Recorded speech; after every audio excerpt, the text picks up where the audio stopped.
Welcome students. In fluid mechanics and hydraulic machine, you covered introduction of fluid mechanics, fluid statics, fluid kinematics. Fluid મિકેનિક્સના આપણે 3 ચેપ્ટરમાં આપણે ઘણું જોયું, જેમ કે fluid and fluid properties first chapter હતું, જે કહેવાય introduction of fluids. Next chapter fluid statics જોયું અને fluid kinematics. Fluid and fluid પ્રોપર્ટીઝમાં તમને ડિફરન્સ ડેફિનેશન, જેમ કે viscosity, specific volume, surface tension, kinematic viscosity, density, specific gravity, capillarity, એ બધું જ તમે ડેફિનેશનો જોઈ. Bulk modulus of elasticity. એ જ રીતે એમાં થોડા ન્યુમેરિકલ છે, ફોર્મ્યુલા છે, એ ઇઝી છે, આવડી જાય ભાઈ, પણ તમે જોયું.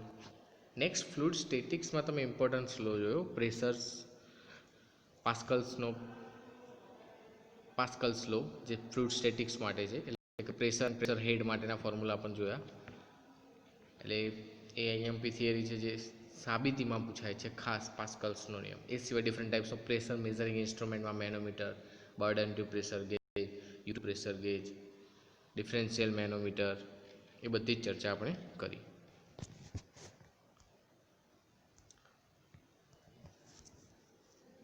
કાઇનેમેટિક્સ, એમાં પણ ઘણી થિયરીઓ જોઈએ આઈએમપી.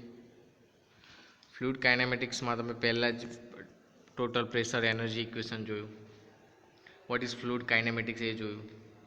પછી લાંગ્રેજિયન અને યુલર્સ જે થિયરમ છે એ જોયું. Different types of fluid flow જોયું. એ સાથે આપણે ડિફરન્ટ ટાઈપ્સ ઓફ ફ્લુઇડ અને different types of fluid flow જોયું. એ સમજાય એનો ડિફરન્સ શું છે. હવે આપણે જે જોવાનું છે ફ્લુઇડ સ્ટેટિક્સ, આ ફ્લુઇડ ડાયનેમિક્સ. પણ એના પહેલાં આપણે ફ્લુઇડ સ્ટેટિક્સ અને ફ્લુઇડ કાઇનેમેટિક્સની ફરી એકવાર નોર્મલ સમજ મેળવી લઈશું. ફ્લુઇડ સ્ટેટિક્સ તમે કોને કહેતા હતા? કે સ્થિર ફ્લુઇડમાં જ્યારે તમે સ્ટડી કરતા હતા એના પર લાગતા બળો અને એની પ્રોપર્ટીઝની, ત્યારે એને ફ્લુઇડ સ્ટેટિક્સ કહેતા હતા. ફ્લુઇડ કાઇનેમેટિક્સમાં એની ગતિનો અભ્યાસ કરતા હતા. ફ્લુઇડ જે મોશન કરે એની ગતિનો અભ્યાસ કરતા હતા, પણ એના માટે જવાબદાર બળોને ધ્યાનમાં લેતા નહોતા. એના માટે જે રિસ્પોન્સિબલ ફોર્સિસ છે એને તમે ધ્યાનમાં લેતા નહોતા. તો હવે જોવાનું છે fluid dynamics. Fluid dynamics is the study of fluid motion which consider forces causes the fluid flow. મતલબ ફ્લુઇડ ડાયનેમિક્સમાં આપણે જે ફ્લો થઈ રહ્યો છે એની સ્ટડી તો કરવાની જ છે, પણ એના માટે જે જવાબદાર બળો હોય એની પણ સ્ટડી કરવાની છે. તો એ ફ્લુઇડ ડાયનેમિક્સમાં આવશે. ફરીથી એકવાર એ 3 ડેફિનેશનો પહેલા ચેપ્ટરમાં તમે જોઈ હતી. ફ્લુઇડ સ્ટેટિક્સ, ફ્લુઇડ કાઇનેમેટિક્સ અને ફ્લુઇડ ડાયનેમિક્સ. ફ્લુઇડ સ્ટેટિક્સ એટલે સ્થિર ફ્લુઇડની સ્ટડી કરવાની છે જે ગતિમાં નથી, તો એના માટે કોઈ જવાબદાર બળો પણ હોય નહીં. ફ્લુઇડ કાઇનેમેટિક્સ એટલે ગતિમાન ફ્લુઇડની સ્ટડી કરવાની છે, પણ એના માટે જવાબદાર બળો એને ધ્યાનમાં લેવાના નથી. જ્યારે ફ્લુઇડ ડાયનેમિક્સ એમાં ફ્લુઇડની ગતિ અને એના માટે જવાબદાર બળો બંનેને ધ્યાનમાં લેવાના છે. ઓકે, તો એ થયું ફ્લુઇડ ડાયનેમિક્સ. ફ્લુઇડ ડાયનેમિક્સમાં આપણે 2-3 થિયરી એવી છે જે પ્રૂવ કરવાની છે તમારે, અને એ પૂછાય છે આઈએમપી, તો આપણે એ થિયરી જોઈશું. પણ એ પહેલાં ટોટલ એનર્જી અને ફ્લુઇડ ડાયનેમિક્સ વિશે આ ચેપ્ટરમાં તમારે શું ભણવાનું છે જોઈ લઈએ. ફ્લુઇડ ડાયનેમિક્સ એની ડેફિનેશન જોઈએ. Fluid dynamics the branch of fluid mechanics which deal with the study of fluid motion with considering forces causes the fluid flow. એટલે કે જે ફ્લુઇડ ફ્લો થઈ રહ્યો છે એના માટે જવાબદાર બળો અને ફ્લુઇડ ફ્લો બંનેની સ્ટડી કરવામાં આવે તો એને કહેવાય ફ્લુઇડ ડાયનેમિક્સ. એ સિવાય તમે ટોટલ એનર્જીનું ફોર્મ્યુલા જે ઓલરેડી તમે પ્રૂવ કર્યું હતું લાસ્ટ ફ્લુઇડ કાઇનેમેટિક્સમાં, એ એકવાર જોઈ લે કે total energy of total head of fluid શું છે.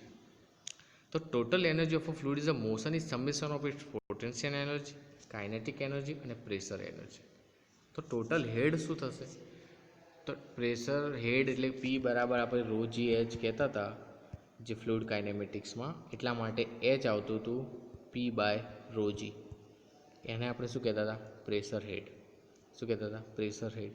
પણ એ જે પ્રેશર હેડ હતું એ પ્રેશર માટે હતું, જ્યારે કોઈ પ્રેશર ક્રિએટ થાય. એવી જ રીતે પોટેન્શિયલ માટે તમે એના હેડ ફોર્મમાં લઈ શકો છો. પોટેન્શિયલ એનર્જી માટે હેડ ફોર્મમાં લઈ શકો, કાઇનેટિક એનર્જી માટે હેડ ફોર્મમાં, પ્રેશર એનર્જી તો છે જ હેડ ફોર્મ.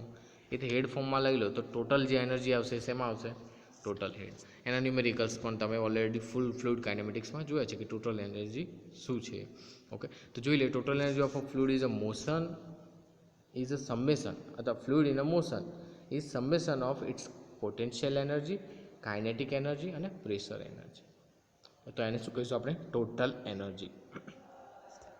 હવે જો ટોટલ એનર્જી પર યુનિટ માસ ઓફ ફ્લુઇડ, એમાં જે એનું ફોર્મ્યુલા છે total energy E is equal two P/ρg V² + Z. Actually prove કર્યું હતું આપણે લાસ્ટ યરમાં, તો યાદ હોવું જોઈએ. તો ટોટલ એનર્જીનો એકચ્યુઅલ ફોર્મ્યુલા આપણને ખબર છે. એનર્જીનું શું થાય? જૂલ અથવા કિલો જૂલ, કે તમારે જે કહેવું હોય. પણ જ્યારે એને સ્પેસિફિક લઈએ, કોઈ પણ વસ્તુ સ્પેસિફિક લેશો તમે, સ્પેસિફિક એટલે તમે કોઈ એક, ચલો આ રીતની સિસ્ટમ છે, એની તમે ટોટલ એનર્જી ફાઇન્ડ કરો તો એનો એકમ જૂલ આવશે. ઓકે, પણ એને જો પર કેજી લેવામાં આવે, પર કેજી આમાં કેટલી એનર્જી છે? ટોટલ 5 kgનો છે આ વસ્તુ, જે તમારી સિસ્ટમ છે એની ટોટલ એનર્જી એક્સ જૂલ છે. પણ જ્યારે તમારે એને પર કેજી લેવું હોય તો 5 વડે ડિવાઈડ કરી દો, એટલે જે આવી જશે સ્પેસિફિક થઈ જશે. શું થઈ જશે? Specific energy. TDYમાં તમે ઘણી વસ્તુ જોઈ છે, specific heat, specific enthalpy, specific entropy. તો એ બધા જને તમારે કિલોગ્રામ વડે ભાગી દો, ડિવાઈડ કરી દો, એટલે તમને શું મળી જાય? ટોટલ એનર્જી જે સ્પેસિફિક મળશે. કેવી મળશે? પર કેજી. તો એનો એકમ જો સ્પેસિફિકમાં જોવા તો જૂલ પર કેજી થાય. આમ એનર્જીનો એકમ કેટલો છે? આમ એનર્જીનો એકમ જૂલ છે, પણ જ્યારે તમે સ્પેસિફિક ધ્યાનમાં લો તો જૂલ પર કેજી થશે. એટલે એ ખાસ જોવાનું છે. ટોટલ એનર્જી એટલે શું આપણને કીધું એમ? એક તો પ્રેશર એનર્જી, કાઇનેટિક એનર્જી અને પોટેન્શિયલ એનર્જી. પણ અહીંયા આપણે હેડ ફોર્મમાં બતાવેલા છે. કયા ફોર્મમાં? ટોટલ હેડ, પ્રેશર હેડ. P/ρg શું છે? પ્રેશર હેડ. V²/2g કાઇનેમેટિક હેડ, અને Z એટલે પોટેન્શિયલ હેડ. તો એ ત્રણનો જો સરવાળો કરવામાં આવે તો આપણને ટોટલ એનર્જી મળશે, પણ કયા ફોર્મમાં મળશે? ટોટલ હેડ ફોર્મમાં. એટલે એનો એકમ શું થશે? મીટર ફોર્મમાં, અથવા મીટર લઈએ બધા યુનિટ. જો મીટર એસઆઈમાં લીધા હોય તો મીટર આવશે. ટોટલ પ્રેશર હેડનું યુનિટ શું થશે? મીટર. એ આપણે ન્યુમેરિકલ્સમાં ઓલરેડી જોયું છે, પણ આ તો ફરીથી તમને ધ્યાન અપાવું છું, કારણ કે ખાસ યુનિટમાં તમારે જોવાનું રહેશે. ઓકે, તો ટોટલ એનર્જી ચર્ચા કરીએ એમ. પહેલાં પ્રેશર એનર્જી, તો P પર પ્રેશર છે, આ ડેન્સિટી છે, ગ્રેવિટેશનલ એક્સેલરેશન છે. તો એને હેડ ફોર્મમાં લખો તો P/ρg, એ તમે ઓલરેડી જોયેલું છે, ખ્યાલ આવે છે. V એટલે શું છે? વેલોસિટી છે. G એટલે ગ્રેવિટેશનલ એક્સેલરેશન, તો આપણને ખબર છે 12 mv², તમે જોયું હતું. પણ આ G ડિવાઈડ કરીને આપણે ટોટલ એનર્જી ફોર્મમાં લાવીએ છીએ, બરાબર છે. એટલે V²/2g. એને હવે આપણને ખબર છે કે આનો જે યુનિટ હોય એ જ આનો હોય, આનો આપણે યુનિટ માટે જ્યારે સમેશન ધ્યાનમાં લેવામાં આવે, ઇક્વલ ટુ હોય, અહીંયા એક પ્રોપર્ટી હોય, અહીંયા બીજી 2 પ્રોપર્ટી પ્લસમાં હોય, તો આનો જે યુનિટ હોય એ જ આનો હોય, એ જ આ પ્રોપર્ટીનો હોય. ખ્યાલ આવે છે. જો મલ્ટિપલ હોત, આ એક પ્રોપર્ટી, અહીં બી એક પ્રોપર્ટી, એની મલ્ટીપ્લાય બાય બીજી પ્રોપર્ટી, એટલે અહીંયા 2 પ્રોપર્ટી છે, એક્સ અને વાય, અને આ ઝેડ છે. તો આનો જે યુનિટ થશે, આ બંનેના યુનિટનું મલ્ટિપ્લિકેશન થશે. પણ જ્યારે પ્લસ હોય, x plus y plus z, અથવા ઇઝ ઇક્વલ ટુ ઝેડ, તો આની જે પ્રોપર્ટી, મતલબ આની જે યુનિટ છે એ જ આનો થશે અને એ જ આનો થશે. તો તમને ખ્યાલ આવે એટલા માટે કહું છું. ઓકે, એટલે P/ρgનો તમને ખબર છે મીટર ઓફ સમથિંગ, જે બી ડેન્સિટી હોય. V²/2gનો પણ એ જ થશે, ઝેડનો પણ એ જ થશે. એટલે ટોટલ એનર્જીનો યુનિટ પણ શું થશે આપણને જ્યારે હેડ ફોર્મમાં લખીએ ત્યારે મીટર. તો સેન્ટીમીટર્સ, કે તમે એ પ્રમાણે અલગ અલગ પણ લઈ શકો છો, કોઈ ઇસ્યુ છે નહીં. એટલે આ થયું તમારી ટોટલ એનર્જી, બરાબર છે. હવે આપણે જે જોવાનું છે એક થિયરમ છે, જેની સાબિતી ખૂબ જ ઇમ્પોર્ટન્ટ છે, યુલર્સ ઇક્વેશન. શું? Euler's equation. પણ ખાલી આજે આપણે એનું એઝમ્પશન, મતલબ યુલર ઇક્વેશન માટે શું શું તમે ધારો છો કે તમારી જે ફ્લુઇડની મોશન છે, આપણે જેમ કે જોયું ડિફરન્ટ ટાઈપ્સ ઓફ ફ્લુઇડ જોયા હતા. Ideal fluid, real fluid, viscous, non viscous, compressible, incompressible, Newtonian, non Newtonian, different types of fluid હતા. હવે જોઈએ કે different types of fluid flow કયા કયા જોયા હતા.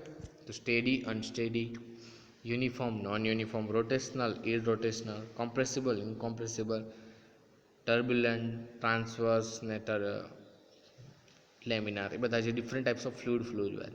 હવે જ્યારે તમે કોઈ ઇક્વેશન પ્રૂવ કરતા હોય ત્યારે અમુક તમારે ધારવું પડે, ખ્યાલ આવે છે. જેમ કે પાસ્કલના નિયમ સાબિતી વખતે આપણે જોઈએ, ઇમ્પોર્ટન્ટ છે, one of the important topic Pascal's law.